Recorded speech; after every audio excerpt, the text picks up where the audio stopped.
Kia ora, good evening, Rotorua. Tonight on your Tuesday night news bulletin. Annette Sykes, Waiariki candidate to speak every Thursday outside her Mana electoral office. Removal of oil from Rena on hold. And Te Arawa shine in inaugural Kiorahi competition. Those stories and more up next tonight on City News. Mana Party candidate for the Waiariki electorate, Annette Sykes, is taking her campaign to the people. Using the soapbox technique as part of her election campaign, Annette Sykes says she will speak to the people every Thursday outside her electoral offices. She says the party's membership is growing and she is hoping their message of helping people out of poverty will bring votes to Mana. We've now got over 750 members in our movement actively promoting and mobilising in the Waiariki area. And of course today we've decided to open our offices and have a regular spot on Annette's corner, on the corner of Pukuatua Street and Amohia Street.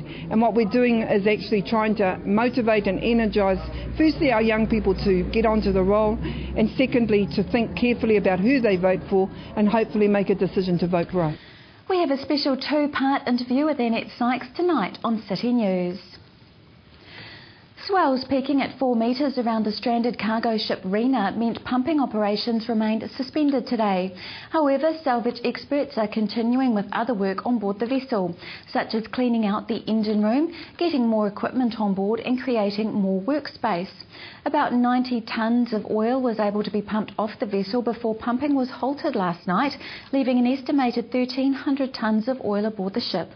Maritime New Zealand Salvage Unit Head Andrew Berry says good progress has been made getting oil off the ship, and every drop of oil off the Rena is one less drop that could potentially end up in the environment.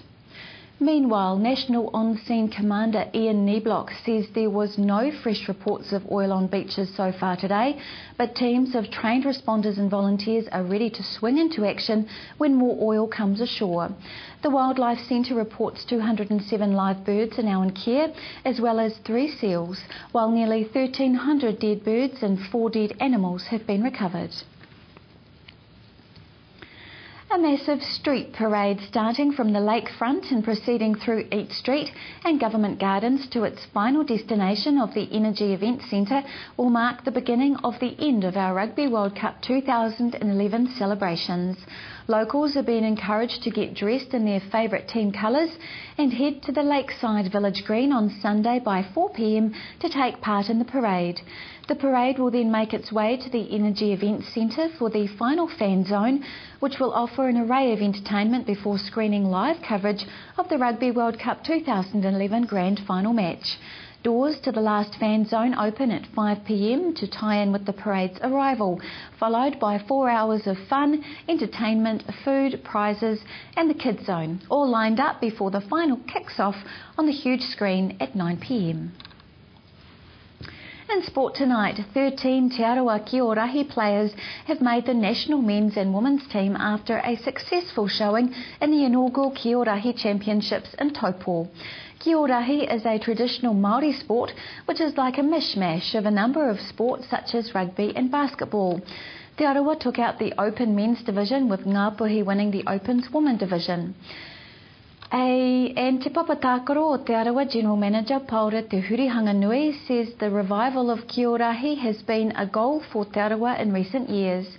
And he says the promotion of the game at an international level has been helped by high-profile New Zealand sportspeople. Buck Shelford led the last tour out of New Zealand to Italy, France and Germany. They tried to get, because it's traditional for us, they try to get some of our Polynesian cousins to play it. And so Michael Jones has come on board, and so he's sort of working on the development of the Samoan team. So that wasn't one of their games, but because it's a traditional game for Māori, it's easy to see the similarities in the things that we used to do. Paura Te Hurihanganui says an international between New Zealand and Samoa has been planned for later this year. Te weather now, Rotorua and the surrounding area. Tonight, showers, some heavy, westerlies overnight, a low of 6. Tomorrow Wednesday, showers turn to rain, heavy falls, northerlies easing, a high of 14 and low of 6.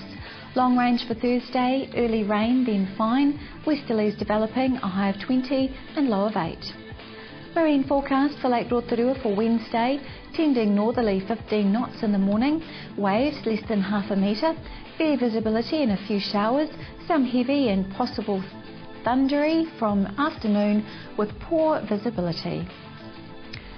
If you've missed any of tonight's bulletin, you can watch it again by going to tvrotorua.co.nz and click on the View Latest City News link. Or to view what's on in our city, click on the Upcoming Events link. Still to come tonight on City News, real estate agent Steve Maguire gives us his take on the Rotorua property revaluations. But after the break, I'm in the offices of the Mana Party to talk to their Waiariki candidate, Annette Sykes.